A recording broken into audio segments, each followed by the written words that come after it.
Hi, I'm Dave Priestley, and I just had a message I wanted to give that I think is going to be very helpful in a lot of areas. In my office, I'm having lots of people come in and they're just expressing a handful of things, such as, man, evening times is so chaotic at my house, or I'm having a hard time getting my kids to wake up, or my son keeps falling asleep during class. I'm getting calls from his teacher, or my kids are just irritable. We're having a hard time.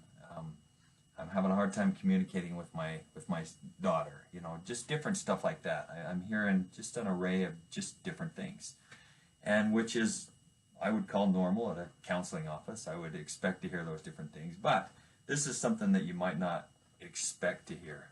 I'm finding that lots of times, lots of these different scenarios revolve around one thing, and or this one thing that I'm going to express to you is an aid in helping in these different areas, and that's the bedtime routine. I'm finding that just across the board, as people come in, there's just an array from here to here of just different routines that are happening, or basically not routines that are happening.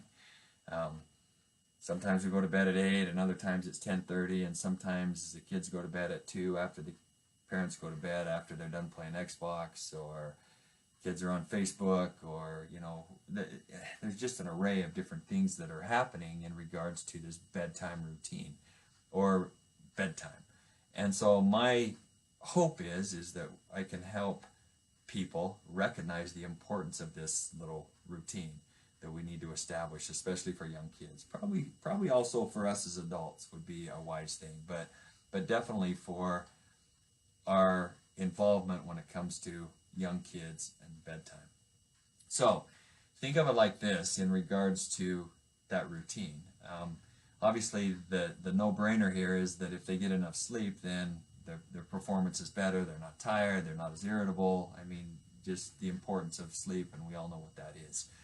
But the one thing that I want to present is maybe something that we don't think about, and that is how we engage with our kids during the bedtime routine. And if there's ever a time to connect with kids, it is just prior to going to bed. And I think that we really easily miss that boat often. If I'm finding that as people establish a healthy, good routine, day to day to day, they're having extremely good communications with their kids during that time, and they want to engage in that.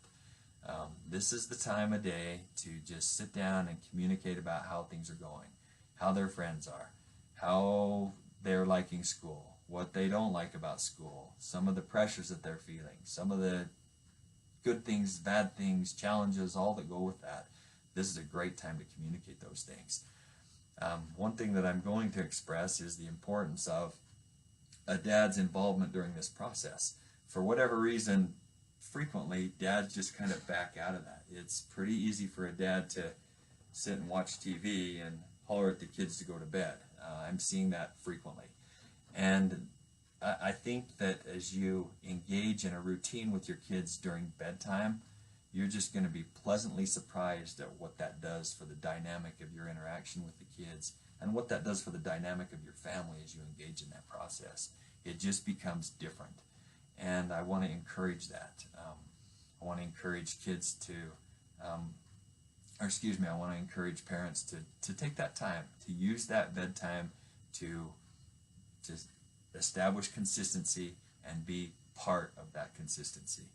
I know for myself as a dad, as my kids have grown up over the years and started to, engage with them at a young age and read to them and different things, that has just been the time. That has been the time that communication takes place. And it's a quiet, safe time that can happen. I just would like for all of us to maybe take a little analysis and relook at what that bedtime routine is and how engaged we are in that as caregivers and parents. How engaged are we in that routine? Is it just telling them to go to bed and be done, or are we engaged in that? And don't let that end with just grade school age kids. Don't be afraid to use that time to communicate with kids that are a little bit older. You'll be pleasantly surprised at at the positive impact that has for yourself as an individual and the dynamic of your relationship with kids and within your family. So bedtime routine, I encourage you to look at that. If you have any questions, give us a call at Priestly Mental Health. We would gladly answer questions on maybe how to establish that, how to work through that, so that could be a healthy, positive, good part of your lives with your families.